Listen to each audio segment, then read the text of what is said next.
जिज्ञासु मित्रों, बहुत बहुत अभिनंदन है आप सभी का दिव्य सृजन में।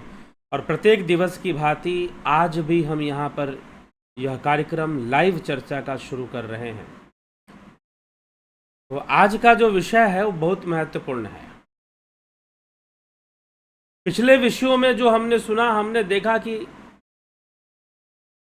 आत्मा के दो कर हैं, जागृत द्वितीय कर।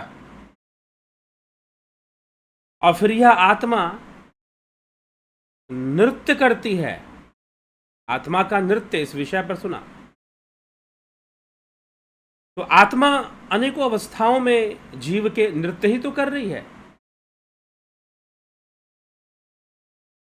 लेकिन उसका जो नृत्य है वह भावातीत रूप से है, भावयुक्त रूप से नहीं है। उसका जो नृत्य है वो भावातीत रूप से है, भावयुक्त रूप से नहीं है उसका नृत्य। ये डिफरेंस है, ये अंतर है। लेकिन नृत्य करने के लिए कोई स्टेज चाहिए ना, रंगमंच चाहिए। कहाँ नृत्य करेगा? उस पर भी हमने चर्चा सुन ली। ये आत्मा का रंगमंच अंतःकरण है, जीव भाव है। नहीं तो स्वरूप में स्वयं है, आत्मा ही आत्मा का रंगमंच है, कोई दूसरा क्या होगा? ऐसा भी वर्णन मिल जाता है, ऐसे ही बातें मिल जाती।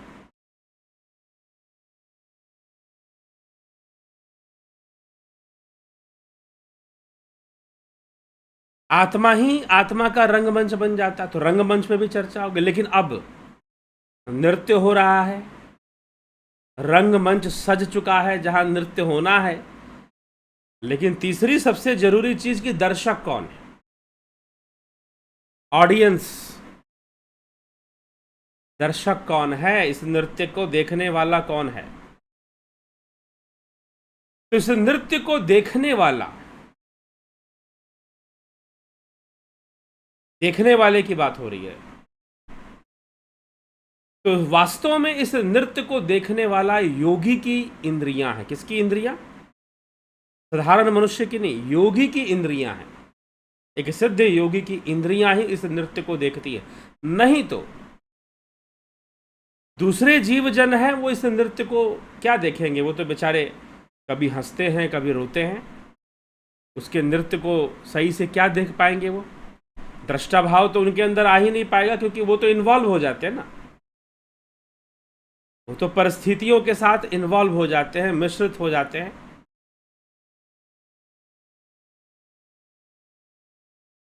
तो ये बात हमें यहां पर समझनी पड़ेगी।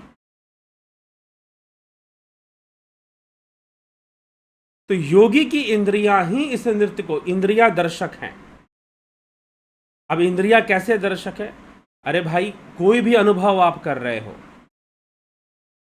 मान लीजिए कभी हो नहीं, किसी को चोट लग गई या हाथ जल गया। अब ये जो दुखदाई अनुभूति हुआ, चोट लगने की, हाथ जलने की, ये कैसे हुआ, किसके माध्यम से हुआ बताइए? ये इंद्रियों के माध्यम से हो पाया। लेकिन दूसरी जगह पर अगर इस शरीर को भोग मिलता है, अच्छे अच्छे खाने के व्यंजन मिल रहे हैं और अच्छे अच्छे देखने को दृश्य मिल रहे हैं, और भोग विषय जब उसे इस प्रकार का भोग जब मिल रहा है,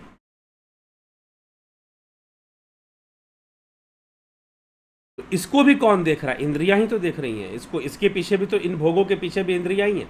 अगर कोई आपको आनंदमयी अनुभूति शरीर से हो रही है, फिजिकल बॉडी से हो रही है, तो वो इंद्रियों का ही नृत्य है, वो इंद्रियों का ही दर्शन है। इंद्रियां ही देख रही हैं वहां पर। इंद्रियों के द्वारा वो सारी अनुभूतियां, भला अच्छी अनुभूति हो, बुरी अनुभूति हो, कड़वे अनुभूतियां हो, सारी की सारी जो अनुभूतियां हैं, उसका आधार क्या है?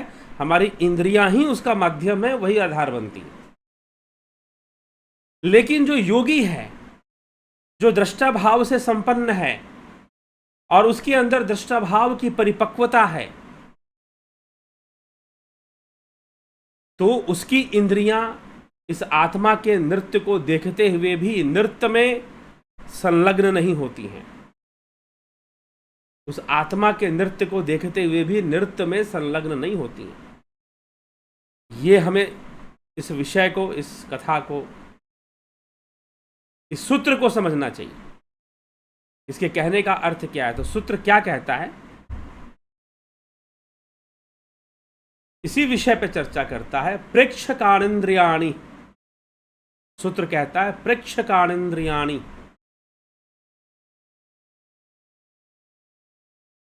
ठीक है, तो योगी स्वयं अपने आप में ही एक महानट हो जाता है। योगी स्वयं अपने आप में एक महानट के समान है।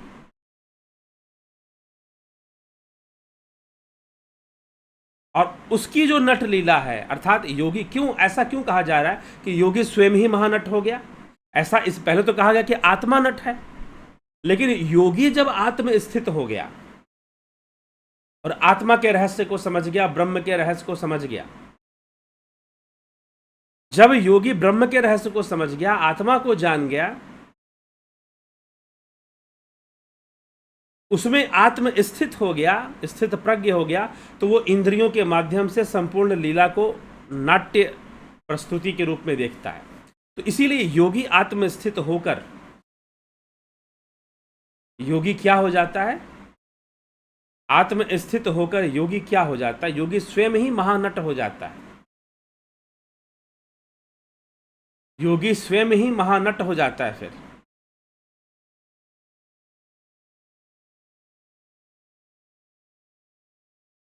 और ऐसा ही योगी को सहज विद्या के उदय के प्रभाव से दिखता है सारा चीज। और जो इंद्रिय विकल्प रूपी ज्ञान है, ज्ञान का बंधन को जन्म नहीं देता है, प्रत्यक्ष अद्वैत का ही दर्शन उस योगी को होता रहता है। वो सब में शिव को देखता है, सब में आत्मा को देखता है। और विशेष रूप से जो ऐसी अनुभूति को नहीं जानते, नहीं समझते, उनको समझाने का मार्गदर्शन भी योगी करते हैं। फिर अपनी नृत्य लीला से ही कर देते हैं। तो यहां इस सूत्र में टीका करते हुए यह भी कहा जा रहा है, योगी का अपना आप ही मानो एक महानट है।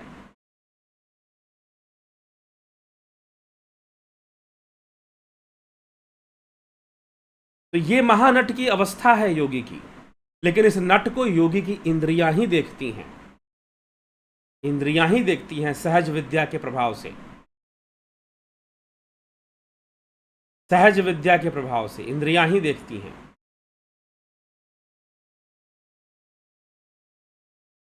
और तब जाकर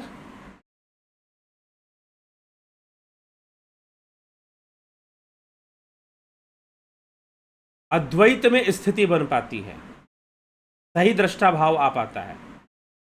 नहीं तो उसके नाम पर, दृष्टा भाव के नाम पर फिर बहुत सारी चीजें चलती हैं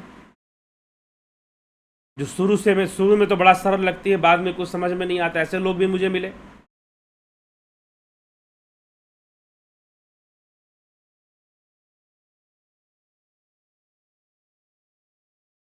ये बातें हमें समझनी पड़ेगी। तो इससे होता क्या है? इंद्रिय बंधन खंडित होता है। इंद्रिय बंधन खंडित होता है और व्यक्ति सत्य मार्गी बनता है, सत्य के मार्ग पर चलने वाला बनता है, जो योगी है। तो इस प्रकार से ये इंद्रिय बंधन की चर्चाएं होती हैं कि इंद्रियां ही दर्शक हैं, यहां पर ऑडियंस है, यहां पर वही योगी की आत्मा के इस नृत्य का दर्शन करती है और कोई नहीं।